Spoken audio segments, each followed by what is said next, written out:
policy should be at the Defense Department. In other words, you're quite sure that every general who serves should not go directly into the defense industry for 10 years. But you're not willing to make that same pledge? I'm not a general, Senator.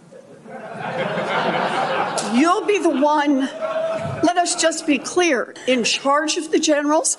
That's Trump defense pick Pete Hegseth humiliating Senator Elizabeth Warren by pointing out the ridiculousness of her empty-headed political grandstanding during his confirmation hearing. Welcome to Nerk News, I'm Nerkish, and the confirmation hearing for Pete Hegseth is now adjourned after hours of the defense pick fending off a number of aggressive questions and smears from Democrats, which honestly isn't really that big of a surprise, but what is a bit of a surprise is just how bad they were at it.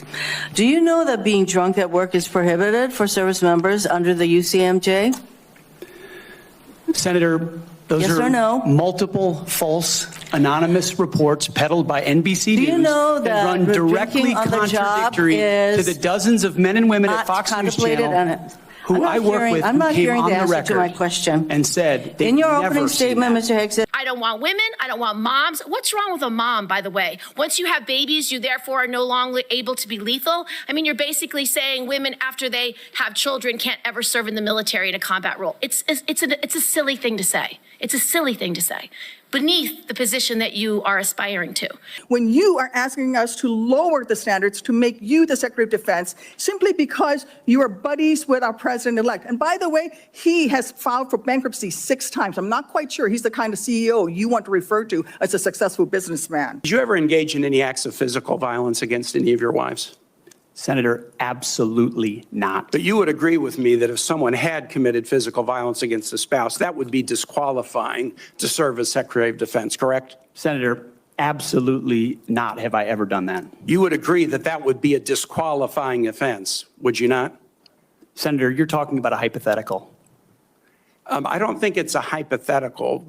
Violence against spouses occurs every day. Women shouldn't be in combat at all. Where is the reference to standards that they should be there if they can carry, if they can run?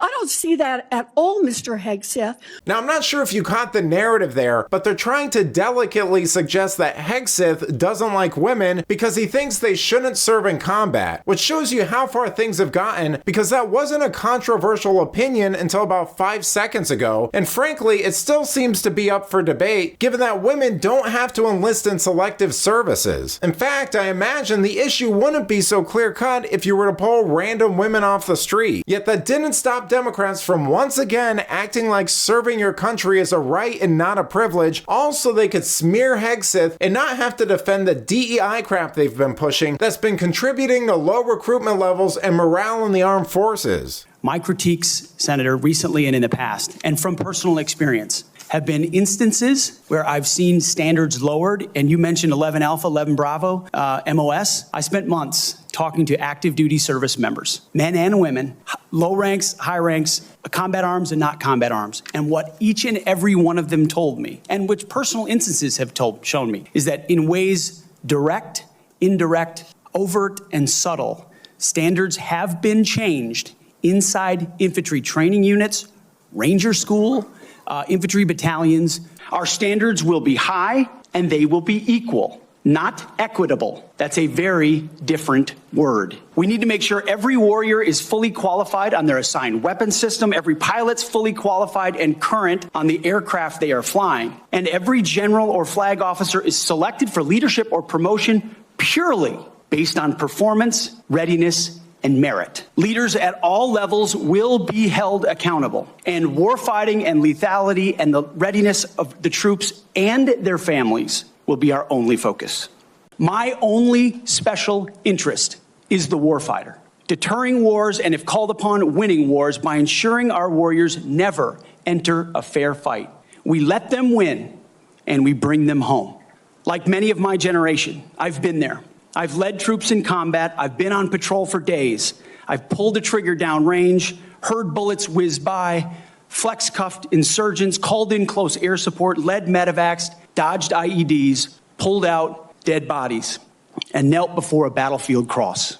This is not academic for me. At the end of the day, Democrats and progressives in general just can't handle the idea of standards and exclusionary principles. It's contrary to their materialistic Marxist worldview to acknowledge that people are different and the military should be composed of them based on their exceptional merit and not demographic makeup. The Democrats during this hearing repeatedly acted like standards haven't been lowered, but like Hegseth pointed out, they absolutely have been, and not just with obvious things like adjusting the Army combat fitness test. The military is just like any other environment, and the injection of radical progressive BS has the same effect as it does with any other institution like work or school. In fact, it's actually worse because lives are at stake. But let me know what you think. Have you or anyone you know served in the military and expressed these concerns? Are they being overblown, or is Hegseth spot on in his assessment? Let me know in the comments, and if you enjoyed this video, please give it a like and subscribe to the channel. That stuff really does help us out. Until then, this has been Nerk News. Thanks for watching. Bye!